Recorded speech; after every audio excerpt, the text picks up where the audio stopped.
Now, we've got 4 games that are done. We've got 6 games upcoming, 5 of them that start in about 20 minutes from when I'm starting to record this. So I will do my best to make sure I get this done and uploaded, and then we can lose an hour's sleep for those of us tonight that have time changes. BC's trying to get away from it. I know the West Coast wants to adopt daylight savings permanently. I am in favor of adopting daylight savings permanently. I like a later sunset. There's nothing worse in the winter than when the sun sets at like 3:30 in the afternoon. It's just like ugh. And I understand that means the sun will come up an hour later, but it's a small price to pay. Yeah, it means sunrise at like 9 in the morning during the winter, but still, I like that hour later of sunshine. So let's hope that they adopt that. Okay, now of the 4 games, that's my end of being controversial for today. So enjoy that. I know. It's a really controversial opinion about whether or not you like the sunset being later. I apologize for going all political on people. Carolina in against the Islanders in the battle of teams. Somebody has to get a win in this game, right? And coming into today, both of these teams struggling. The Carolina winless in 4, Islanders winless in 5. Make it 6. So the Islanders do have some problems that cropped up again in this game. Now the shots were 2-1 for Carolina, 6.5 minutes in. This is one of those problems for the Islanders. Shots, pressure, a sense of urgency. It's got to be there. Neither team wanted to make a mistake was also part of the storyline early, that they were both kind of sitting back. The Islanders needed to take a chance early. You've got a goaltender in Forsberg that may be a little bit shaky, maybe a little bit stressed or nervous, and you don't take advantage. The Islanders did get some pressure 12.5 minutes in. The Canes then pushed back. The game opens up, and a goal that was originally credited to Fleury at 13 minutes and 22 seconds. It was changed later to Williams. This is why they reviewed it. They reviewed it for a kicking motion, which left John Forsland and Trip Tracy going, what? But I understood. I thought, okay, so they think it tipped off somebody else. It wasn't Fleury's goal. So that goal really added to the energy of the game, and it felt like at that point both teams woke up. Up until then, it was kind of a sleepy period. Then the Canes get a 4-minute power play. There was some careless stick work by the Islanders in this game. 1-0 Carolina after 1. Second period, noteworthy. Islanders not getting shots. Have I talked about this before? Yes, I have. Controversial opinion number 2. Old Town Road is not a country song. I hear it getting played a lot, and I know people line dance. It's not a country song. I've listened to it a few times. It's not. It's not. You can argue it's R&B. You can argue that, but for me, what I deem as being country music, and part of the reason is because it's kind of grown on me. I think it's okay, and country music doesn't do that. So I'm complimenting the song and saying I don't think of it as a country song. Another controversial opinion. Oh boy, what's Shannon doing now? The Canes get a power play.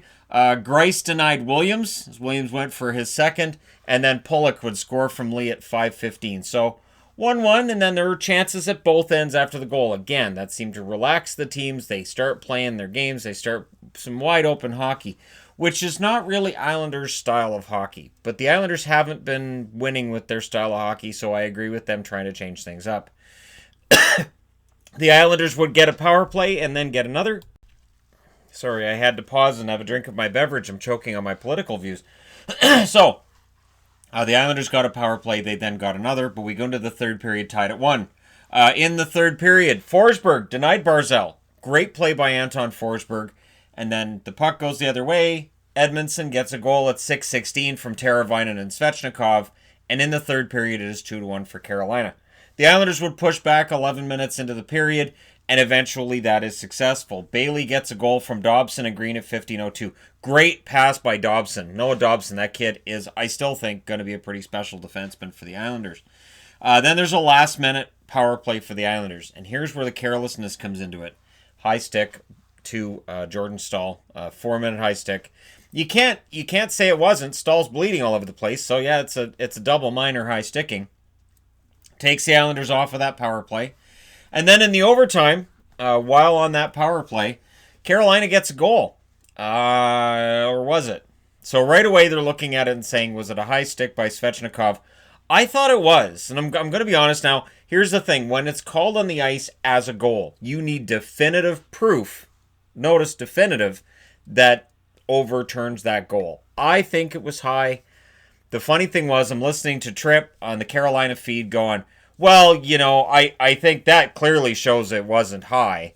And then he caught himself later on when he goes, well, on a high stick like this, well, no, alleged. And I'm like, oh, you caught yourself. You think it's a high stick too. It's okay. And I thought, yeah, Trocheck got the goal off of the deflection. So clearly he's not allowed to score. So Svechnikov tips it. It looked like it was a stick above the bar or above his shoulder. Either way, it's a high stick.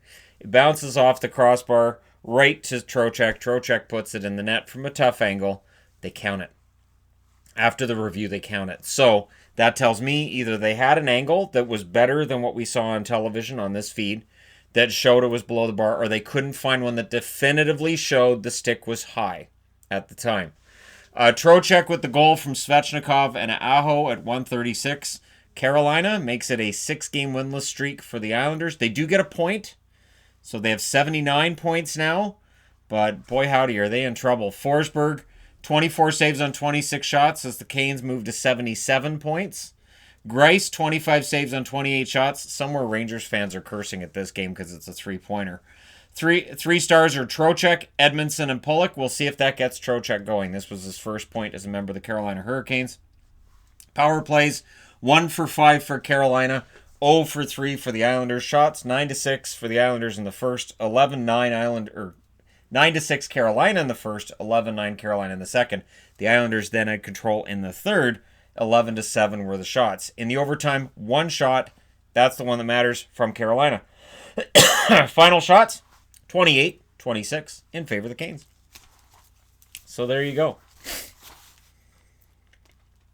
And anybody wondering, is Shannon sick? No, I'd have to interact with other people to get sick. I don't leave the house. So, no. Next up, Washington went into Pittsburgh today and proved they're not dead.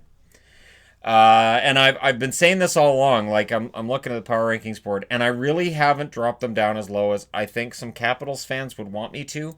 Yes, they've had struggles. Yes, they've had their moments. They had their moments in this game where you thought, are they going to blow it? But they didn't. So, early. Dowd scores from Hathaway and Panik at 1 minute and 52 seconds. The power play is then in favor of the Penguins. The Penguins would get almost all of the power plays in this game. Good start for Holtby, though. And it's important to note that Braden Holtby put up some decent stats today. If this team's going to go anywhere in the playoffs, clearly it'll be with Holtby as the starter. They don't seem to have any appetite for Samsonov to be the starter this year. The referees also appeared to be letting things go at that stage of the game, where both teams could have been guilty of infractions and both teams were getting away with it. Backstrom would then score late. He scores from Vrana and Oshie at 16-15. So it's 2-0. What do you need from Pittsburgh? You need defense. What happens instead? Ovechkin wide open. And then, thankfully, if you're a Penguins fan, he doesn't get a shot. But Ovechkin should not be wide open late in the first period when you're already down 2-0. So they didn't blanket him. And then at 18:38, it's Panik scoring from Jensen and Dowd. So Panik with a goal and an assist. Dowd with a goal and an assist. And at 18:38, you're down 3-0. And that's their fourth line that's doing the damage. So you've kept Ovechkin off the board, and you're still down 3-0. Terrible defense by the Pittsburgh Penguins in this game. And I'm sure Penguins fans in the comment section below will find different defensemen to blame. This was just a bad defensive game. And then things get kind of scrummy at the buzzer. So, it's that standard, I don't like your face, I don't like yours either. Would you like to eat my stick? That kind of stuff. Second period, no shots for the Penguins in the first 6 minutes of that period. So, keep in mind, this is a game that's important for Pittsburgh. They're down 3-0, and they have not a shot in the first 6 minutes, which means the Capitals are keeping them to the outside, keeping them frustrated, and the Penguins are just unable to get through it. Odd man rushes were the problem for Pittsburgh today. We're talking Montreal and Toronto level odd man rushes against. Power play then for the Penguins. Eller had a chance that missed high. Then the Capitals, I should say, get their chance with the power play, and that's unsuccessful. And in the last minute, there's a power play for the Penguins. So that was the one power play for the Capitals. Unsuccessful, not a problem. Third period, early. During that last minute power play the Penguins got, it is Dowd from Hagelin at 34 seconds. Dowd with 2 goals and an assist. And he's cheap too. It's a shame the Canucks didn't keep him. So that's a 4-0 lead for the Capitals. Now, at this point, I would say that they're guilty of sitting back a bit. So I do. I think they're guilty of sitting back a little bit. Now, Crosby scores from Sherry at 5:09. The Penguins get a power play. That's their fifth, and they would finally get a goal on a power play. It's Malkin from Zucker and Crosby at 12:16. This goal was initially Malkin from Hornqvist and Zucker. They've changed it. They took an assist away from Hornqvist, gave it to Crosby. So if the stats are a little off, that's why. So that power play goal made it 4-2. And I have to say, I was picturing in that moment Capitals fans thinking, here we go again. We've got a lead. We can get Pittsburgh down. Uh-oh, we're blowing it. But Oshie would answer less than a minute later from Backstrom and Ovechkin at 13:12. So that made it 5-2. So they pulled the goaltender while they were down by 3. Pittsburgh, lots of pressure, not a ton of shots while they had the goaltender pulled. And for the Capitals, they just kill off the rest of the game. 5-2 is your score. A victory for the Capitals. They're first place in their division. They're 2 points ahead of Philly. Philly, the job's yours now to try to get back into a tie. Holtby, 26 saves on 28 shots. Murray saved 23 out of 28. I'm going to be honest. I was surprised Murray was in this game. I thought Jarry would play this game. 3 stars, Dowd, Panik, and Oshie. Power plays, Capitals 0 for 1. Pittsburgh 1 for 5 shots. 12-6 in the first in favor of the Caps. 7 apiece in the second. And then 15-9 in the third in favor of the Penguins. Final shots, 28 each. So there you go. Great game, though. Dallas. Hi. What's going on? So this non-goal scoring thing you guys got going on. Bold strategy. Not a way to inspire confidence in anybody who might be thinking Dallas has any kind of chance of getting out of the first round should they make the playoffs. And when you're losing to a division rival in back-to-back games, not getting a point, that's problematic. The Nashville Predators, on the other hand, right now, as we speak, are in the playoffs. They are the number 2 wild card in the West, and they pull within 5 points of the Dallas Stars. So Dallas or is it 5 or 6? I think it's 5. I'm pretty sure it's 5. Let me double check, though, because somebody will just correct me in the comments, and it's going to be, see, Shannon doesn't know what he's talking about. Yeah, it's 6. 6 points. Okay, so there's 6 points back at Dallas. It's not a reason to panic yet. But back-to-back games of no goals, that's a problem. The Predators were swarming in the first minute. The shots were 4-1 Nashville at 4 minutes into this game. Perry and Tenorti had an unfriendly exchange, led to a 4-on-4. Shots evened up at around the halfway mark. The Predators then get a power play. Bishop, though, looked pretty darn good when he was tested. I thought Bishop had a good game. Late power play for the Stars. It sucked. Second period, Bishop, Saros, both good, and you could tell this was going to be a low-scoring game. I know it's not going out on a limb when it's scoreless after 1, but you could tell they were both in the zone. Saros has some kind of thing with the Stars. I don't know what it is. I don't know if he held up a stopwatch before the game and psyched him out or what it was. He's a pretty good goaltender. Then there was some more 4-on-4 play. The Predators had a 3-on-1 during that 4-on-4 that was denied by Bishop. And when I saw that, I'm like, how do you get a 3-on-1, 4-on-4? Where are the other 3 Stars? What are they doing down there? Did they want to come back? So, that was one of those things. Non-scoring, Dallas is definitely back in this one. The Predators get a power play and they score. So the storyline coming out of the game against Nashville and Nashville was Nashville's power play was pretty good, which is odd since their power play numbers for the year haven't been great. But Ellis gets the power play goal from Duchesne and Arvidsson at 10:29, so just past the halfway mark of the game. It's 1-0, but it's only 1 goal. So Dallas, yeah.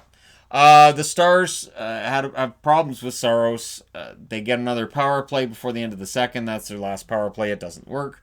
Third period, Sagan really snaked it. Tyler Sagan has 5 goals at home this year. I think last year he had 20. Yeah, so that's a problem. Then the Stars pressed while Saros was still holding on. The Predators definitely guilty of relying on Saros a bit much, as Saros reached 30 saves before the halfway mark of the third period. So 30 saves in the game by about 50 minutes into the game. He's been busy. The Stars, it felt like right there, were headed for their 6th time being shut out this season. So not only back-to-back shutouts against Nashville, but they've been shut out 6 times. This is a team that struggles to score, and when you look at the team and you look at the players on it, it's odd that this team struggles to score as often as they do. Goaltender gets pulled with 2 minutes left. They call the timeout with a minute and 23 left. Closest they get is a post by Klingberg, crossbar for Klingberg. And your final score is 1-0 in favor of the Nashville Predators. So there you go. Saros with his 10th shutout, the second in 2 games. 37 saves for the shutout. Bishop saved 22 out of 23. Your 3 stars are Saros, Ellis, and Yossi. Power plays, Nashville 1 for 2. Dallas 0 for 2. Shots 9-7 in favor of Dallas in the first. 14-11 Dallas in the second. And in the third, 14-5. Final shots 37-23 in favor of Dallas. So Dallas fans are going to come in and say, well, at least we got a lot of shots. Yeah, they did in like 3 of their last 4 games that they've lost. But you still lose the games. So it's not like at the end of the year they go, well, Dallas missed the playoffs by 2 points. But they outshot their opponents in 6 of these losses, so that counts as points. Yeah. At the end of the year, what they count about is the wins and losses. What they care about is the wins and losses. All right, last up is Minnesota in against LA. Now, I've been warning. LA's getting a lot better. And not to take LA lightly. I'm not saying Minnesota did, because I don't think they did. But I think Minnesota learned this LA team's pretty good. And you can look at this and say, well, they're blowing their chance at a good spot at the draft lottery if they keep this up. I don't think they care. Players don't care. They really, really don't. They just care about their jobs for next year. And right now, this looks like a pretty good team going into next year. So the Kings, one thing I noticed right off the bat here was they're wearing their silver jerseys. The names are sewn directly on the jersey. It didn't look like they were on a name bar. Most of them, you get the bar, you put the name on the name bar, and then you sew it onto the jersey. This one looks like it's directly, and I think it looks sharper that way. I do. I've got a couple of jerseys where it's like that, and I think it looks fantastic. Kopitar would score early from Brown and Iafallo at 5:16. Great start for the Kings. I think they were up 6-2 in the shots at that point. Peterson then denied Zuccarello. The Kings were hemmed in around the 11-minute mark. Minnesota almost evens up the shots, but it was a great period for the Kings. So second period, early. Foligno scores from Zuccarello at 13 seconds. And of course, you'd be thinking, well, LA, right? So Minnesota can beat LA. Minnesota's in a playoff spot. If they win this game, they know this. The pressure's on them. They're going to come through under the pressure. The Kings then pushed for an answer pretty darn quick. There was a power play goal for the Wild. During said power play, there's a 2-on-1 of Kempe and Lizotte. Now, Lizotte gets taken down. They were going to call a penalty on that play. Lizotte ends up scoring the shorthanded goal at 7:36 instead, which means, no worries about the power play then. Or making it 4-on-4 in that case. So shorthanded goal for Lizotte. They kill off the rest of the penalty, and then more. The guy they got out of Toronto, 8 minutes and 29 seconds, he gets the goal. So if you're a Kings fan, you say, thank you, Toronto. That's what you do. We do that in Vancouver with Josh Levo. Well, I do it with Levo. So that made it 3-1. Then they get a power play. Stalock denied Kempe, but the Kings were absolutely on fire today. This was just a great game for the Kings. The Wild get another power play, but Peterson had a pretty good game too. The save percentage at the end of the day is not great for Peterson, but you know what? He had a really good game. I think he's going to be their starter next year, and I'm really kind of excited about it. Third period, the Kings get a power play. They don't score on it, but Brown would score shortly thereafter from Kopitar and Hutton at 4 minutes. So Ben Hutton on the board. Spurgeon, however, answers pretty quick. He gets a goal from Zuccarello and Foligno at 5:33. So that makes it a little tighter. But the Kings continued to play solid defense. No room in the Kings zone, and they made sure that the middle of the ice is clogged up. So not an overly entertaining game, unless you're a Kings fan, in which case you're saying this is really entertaining. But the Wild fight their way through it. Cunnin scores at 15:35. That makes the game a lot closer. It's 4-3. So again, early in the year, middle of the year, you would expect Minnesota to probably come back and win this. LA to probably blow it. This is not those same Kings.